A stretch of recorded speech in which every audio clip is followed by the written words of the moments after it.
Hey guys, welcome to Sim UK, and we're going to be playing a little bit of Train Sim World today, CSX Heavy Haul.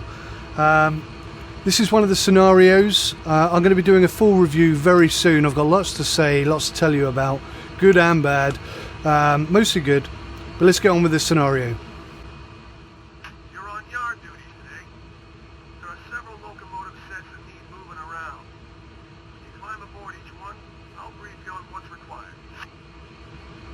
So that's pretty much our brief for today. Now, if you, like me, have watched Squirrel's review on this game, I agree predominantly with most of the stuff he said. One thing I don't agree with is the lack of tutorials. Now, the way that Dovetail have implemented their tutorials here are that they're interactive tutorials. And what happens is, as you play scenarios like this, you can see these icons are showing up above the trains and what have you. These indicate where you need to go in order to complete the current scenario. Now, I've already done a bit of this one. I've moved this train to its desired location. Other than that, I haven't done anything.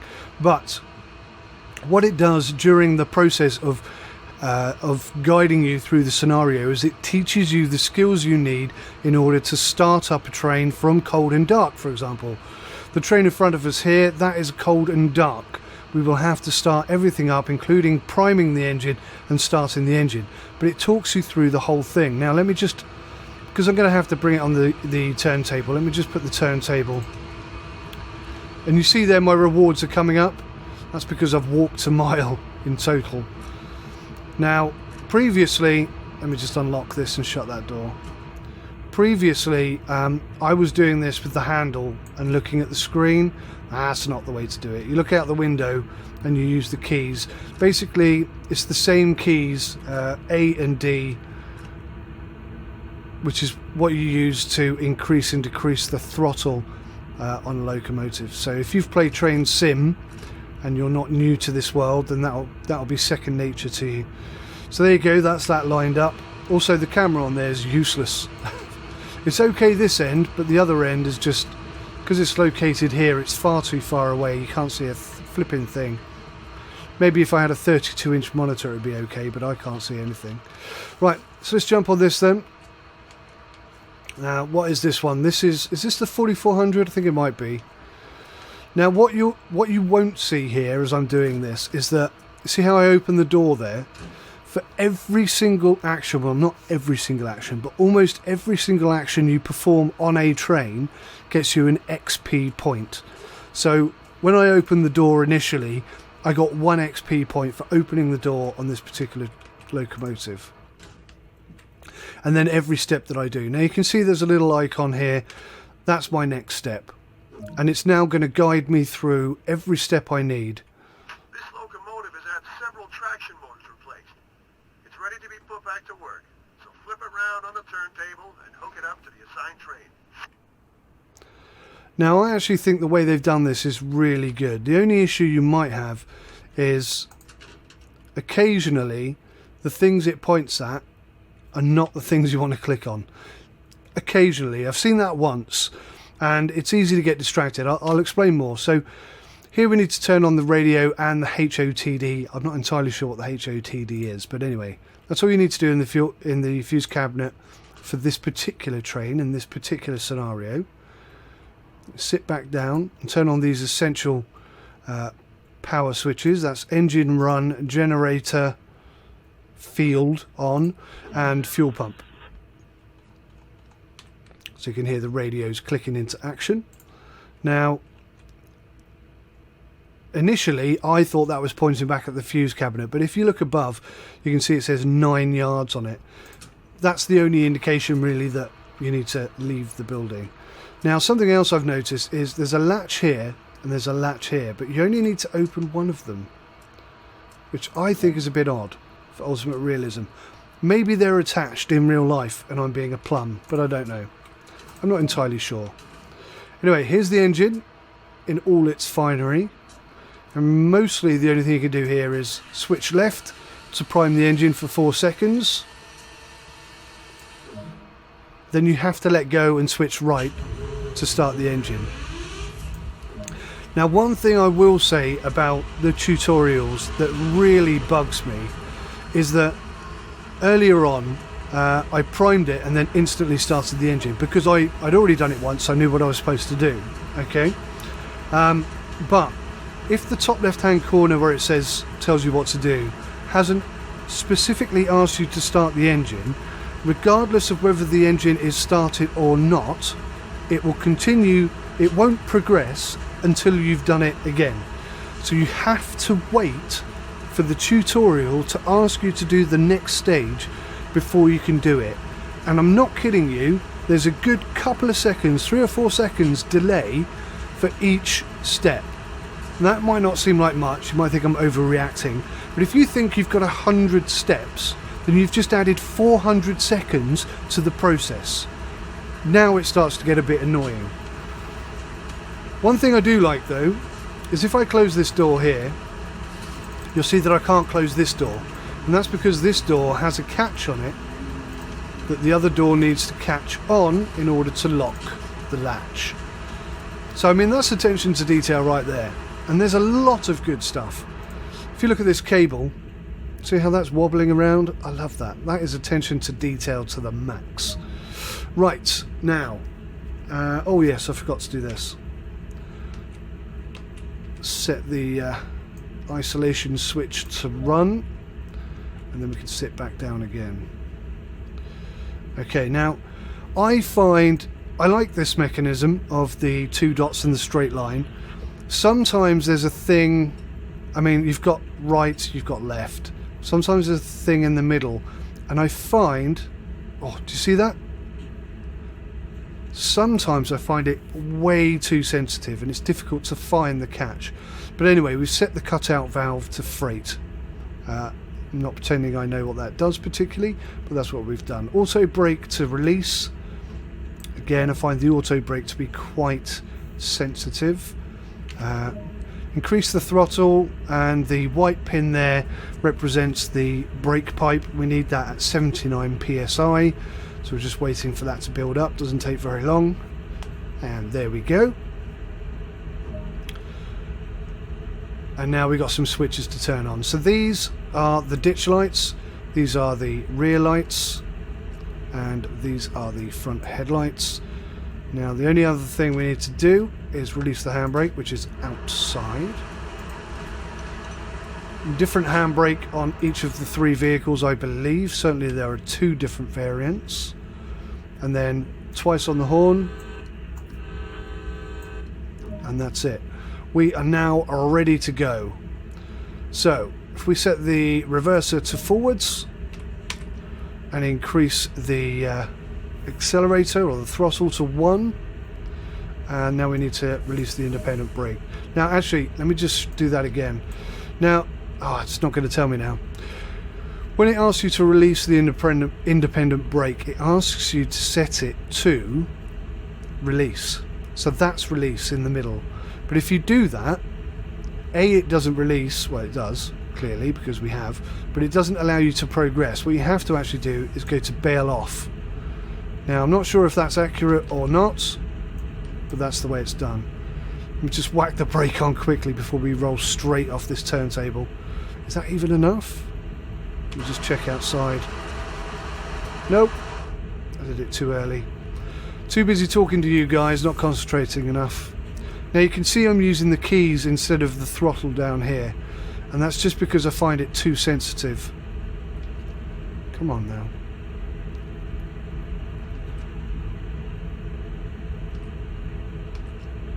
See, it's a bit twitchy there, even when I'm using the keys. But mostly, it's fine. In reality, it's very much like it was in Train Simulator 2017, 16, 50, 40, 30, whatever. They're all the same in my humble. Okay. Oh.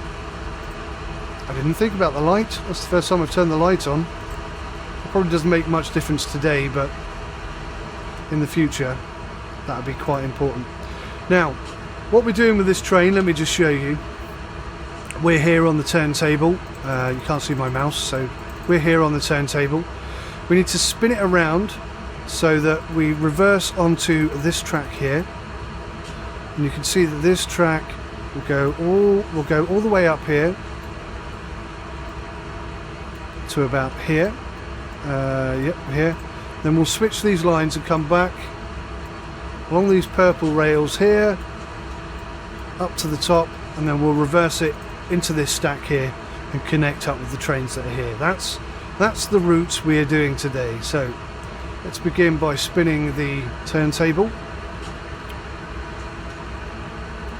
So much easier. Like I say, I was using the handle itself, and it's really difficult to see where you are facing. Became completely disoriented. But this is much easier and much nicer actually. So there is an issue. If you've watched Squirrel's review, you'll know that FPS is low in comparison to what you would expect from a next gen release like this. Is it an issue? Yes and no. I mean, you can see it runs quite smoothly, but there is a little bit of glitchiness, let's be honest. It's not completely smooth, it's not 60 FPS smooth, and when you're looking in the direction of something quite intense, it's even less smooth. Okay, so we're on the right track, that's good. What I need to do, if I'm doing this properly, which I always try to do, is just lock that turntable. Okay. Now, like I say, you won't see any XP points being rewarded or awarded to me, because I've already done this twice, in fact. The first time was a practice, just to see if I could figure out what I was meant to be doing. The second time was meant to be recorded, but I forgot to press the record button. So hence why we're... Oh, no, no, no. Oh, no, no, no, no. That was close. Don't know how I got away with that. We're going backwards, not forwards. Need to concentrate more. Okay, so we've got a 10 mile an hour limit on the current track. Finally, we're moving.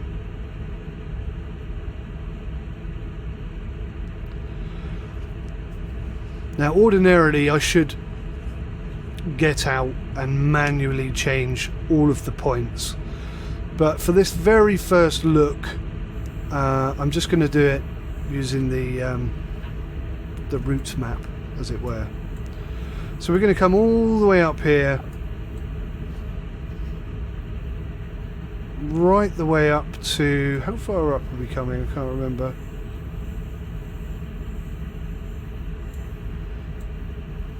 Just about here.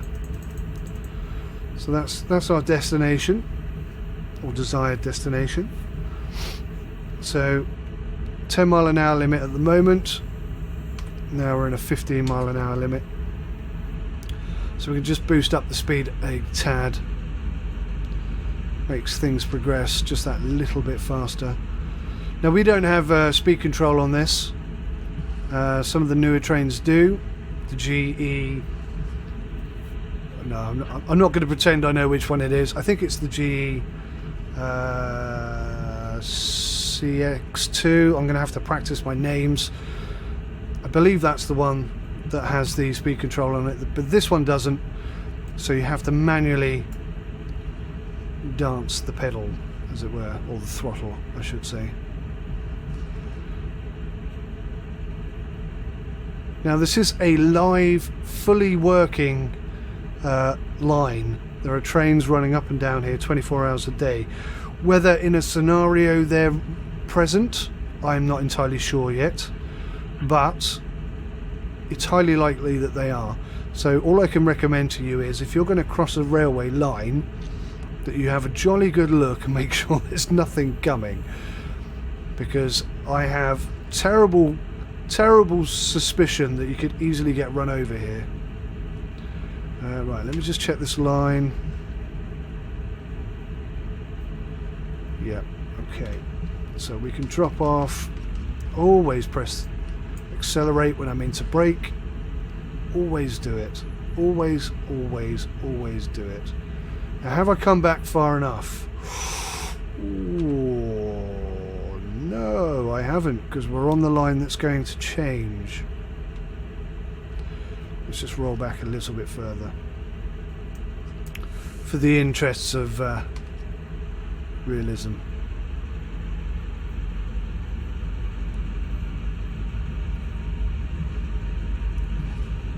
Where's the point? There's the point.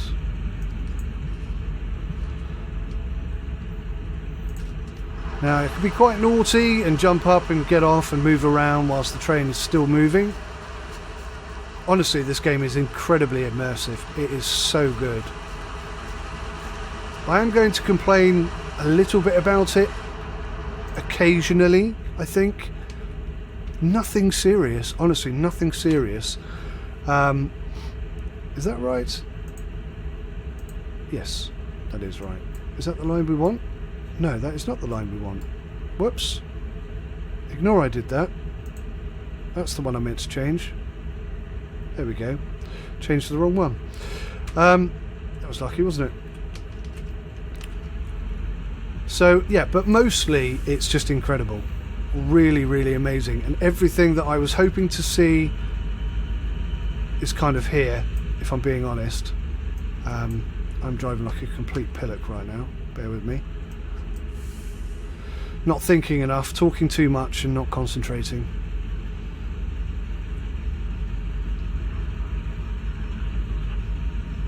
Okay, so we have quite a distance to go. It's about 850 yards. It won't take us that long, but there is a bit of a trek up here, so maybe I'll look around, show the scenery. Now, although FPS is low, and Squirrel mentioned this quite a lot, if you tweak your graphic settings you get some better performance. I'm averaging about 20 FPS at the moment, but I'm running on Ultra and I don't have an absolutely kick-ass system like Squirrel does, and I'm speeding but I'm not paying enough attention, so that's just tough. But yeah, I mean, even though it's only running at 20 FPS, it's fairly smooth. I'm not really going to complain about this. This is pretty good graphically. And when you take into consideration the fact that up until now all I've had to play, and all we've all had to play, is Train Sim 17 or a variation thereof, this is the difference between the train simulator and this is just epic. I mean, if you're watching this video, you must be able to see that. And everybody's jumping up and down on the FPS issue. Okay, FPS is low, I get it. I don't think they've finished developing it. I don't know if they've upgraded the system to the Unreal Engine, the newest version. That gives you some performance enhancements. Other games that run Unreal Engine, like Fernbus for example, they have made some changes recently, having upgraded to the new system, and their FPS is increasing, it's improving considerably. I think there's avenue for improvement here. So although FPS is low, it's still running quite smooth, it still looks really quite nice, and there is avenue for improvement. So I'm not going to jump up and down on it straight away because of the FPS issues. It is, however, a tad surprising that hitting 60 FPS is almost impossible. That is a bit of a surprise. And which line do I want to be on here? I can't remember. Is it this first one or the second one? Or maybe even the third one? Which line do we want to be on? Yeah, looks like this one here. Okay. Oh, I always accelerate when I want to brake. Every single time. Every single time. Without fail, I get it the wrong way round. Now I'm going to set the reverser now, because I no doubt forget otherwise. And we'll just jump out.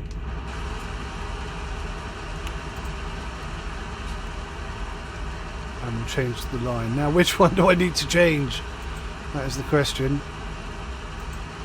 Not that one. That one. It still doesn't look like it's changed.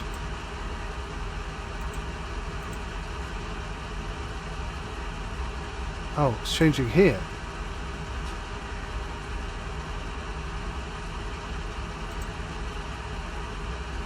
So yes, I think that must be it. We'll try anyway. Hopefully I won't derail the train. In fact, what I might do is just bring up the rail map and just check that I've got that right. Yeah, I think I have. Is it the correct line? It is, but we need to also change this one. There we go. Bit of cheating there. Never mind. Alrighty, let's go. Now, some of the keys I know, like accelerate is A, decelerate is D. That kind of makes sense. I know the reverser is W and S. I know most of my camera keys. Other than that, though, I have to concede I have never bothered to learn all the buttons. And what I really want to do is use my Cytec side panel to control these trains. I think it's the perfect bit of kit for something like this. I really do. Did you see, incidentally, in the top left hand corner, this cable from the door? Occasionally it flips out. A few little bugs like that I've noticed. That one is a consistent one in this train, at least, in this locomotive at least.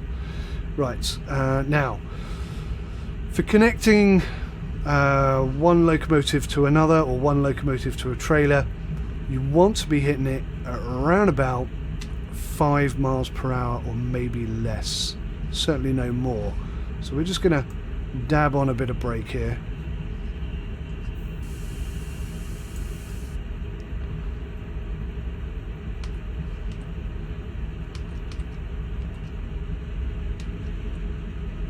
Ensure that we keep moving, but we keep our speed low.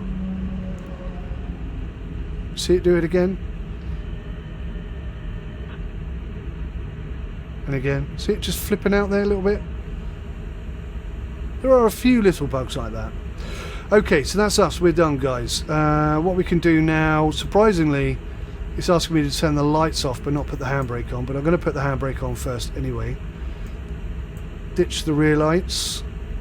Ditch the ditch lights and ditch the headlights.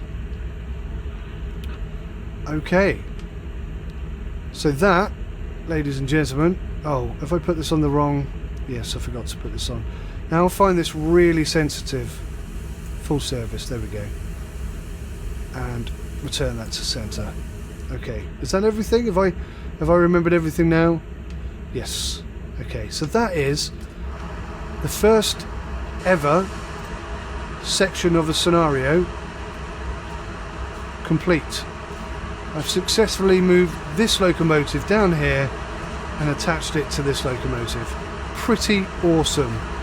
Now, one thing you notice is that these cables here, these hoses, have auto connected. Now, this clamp or bracket or whatever that's called, that auto connects, that makes sense, but I think you should have to come down and connect these yourself.